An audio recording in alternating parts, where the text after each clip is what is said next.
I couldn't get over the fear of not being good enough or not deserving of having the good things in my life. Is it just me, or does doing well in life make you feel really guilty? When I was at the top of my midwifery career, I was doing really well financially and in all aspects of my life at the time. And one day I went and looked in my food cupboard just for something that I wanted.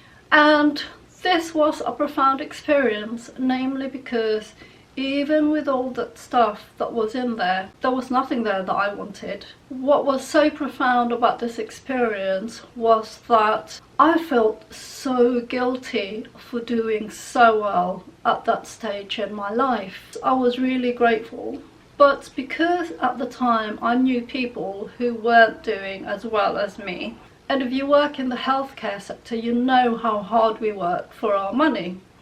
But I felt so guilty for doing well in my life. Following those feelings of guilt, another voice popped up that said, well, we can soon change that if you like. And I really had to make a concerted effort to shake it off, because it's like there was this negative feeling or energy inside my body, knowing that where life can give you things, it can also take it away.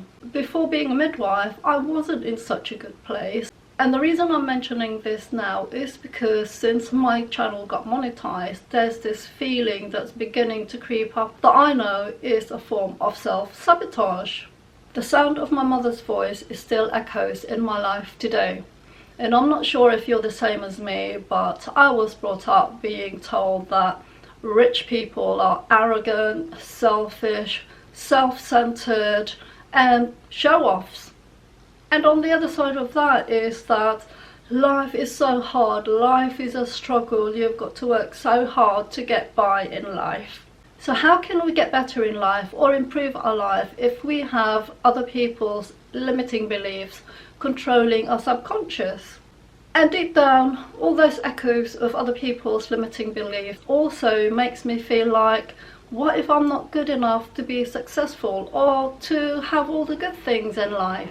Since being monetized on YouTube, there's been a lot of uncertainty going on in my head.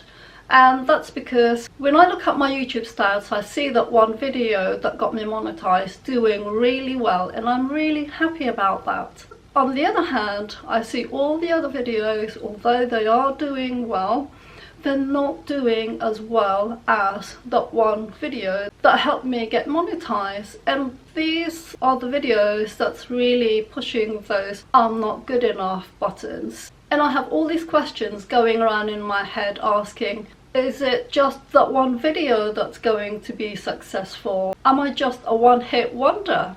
And in all honesty, these sort of thoughts are really stopping me from creating more videos. But realistically, I have to ground myself and say, yes, I do have one video that got me monetized really quickly, but I also have only just 35 videos on my channel. And to be monetized in such a short period of time, I must be doing something right. I must have some skills or creativity that's helping to grow my channel.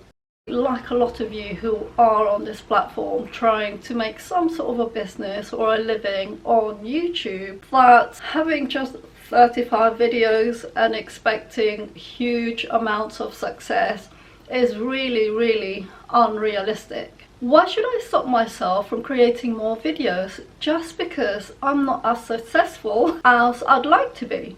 There's a chapter in the Bible in Matthew 25 verses 14 to 30. And in this chapter, the master calls 3 of his servants, giving them all talents according to their abilities. He gave the first servant 5 talents, the second servant 2 talents, and the last servant 1 talent. And he expected them to do something with the talents he gave them. And so the master went off on a long journey, and to cut the story short, the servant who was given 5 talents doubled his talents and he ended up with 10 talents. The second servant doubled his and got 4 talents, but the last servant was so worried about letting his master down and losing his talent that he buried the talent underground. And when the master returned, he was really pleased with the first 2 servants. But when it came to the 3rd servant, he was so angry that he sent the servant out into the darkness, and there was weeping and gnarling of teeth. The reason I mention this is because I've qualified in a lot of skills over the years.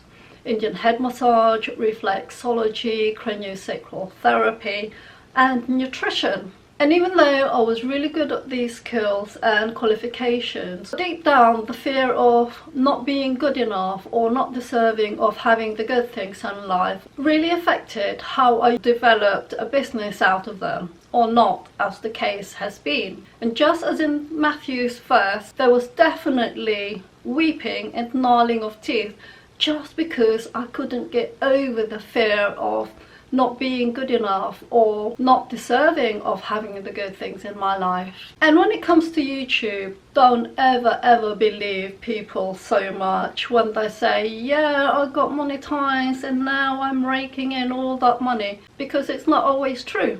Being monetized doesn't mean you're gonna rake in cash like they make you out to believe. Content creation is really hard. From creating the ideas, having the confidence to be in front of the camera, to editing and all the things that you need to be able to do to make your videos and your YouTube channel successful. And there's so much hard work that goes into it.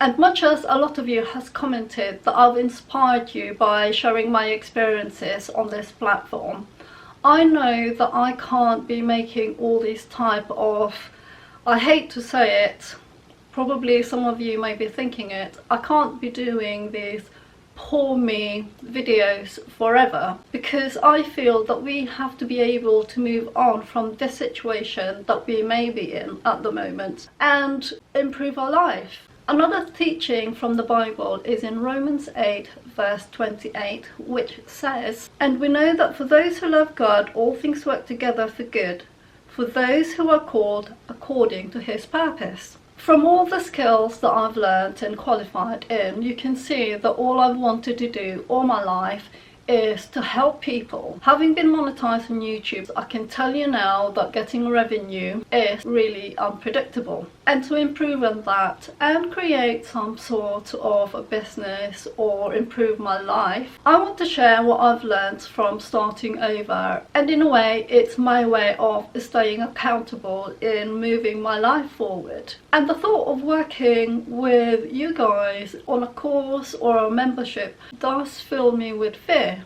But I know that I have to push through this fear, because if I don't push through this fear, I'd be like that servant who buried his talent in fear of losing it. That would be such a waste of life and talent, and the calling or the purpose that I feel is pushing me through to help people with. When I was a midwife, one of the things I did most of was teach antenatal classes, namely because the midwives that I work with really didn't want to do those classes, but I really enjoyed working with people and working with the families who came to my clinic and to my classes. And this is why in the background I'm currently working on projects that I plan to share what has helped me in terms of starting over again, not just for us who's over 50s or who are Gen Xers, but if you are starting over again and maybe you just need some support or help in a way, that you will join me and continue to support me along the way, and hopefully we'll end up working together. The one thing I want to do is to continue to inspire you and to let you know that you're not on your own, and that we don't have to stay where we are, and that we have the power to change our lives for the better. So I hope you'll continue to watch my videos, continue to support me, and hopefully one day we can work together and make our lives better. And until next time, I'll see you in the next video. And why should I stop myself from creating more videos just because I'm not just because I'm not as successful as I'd like to be.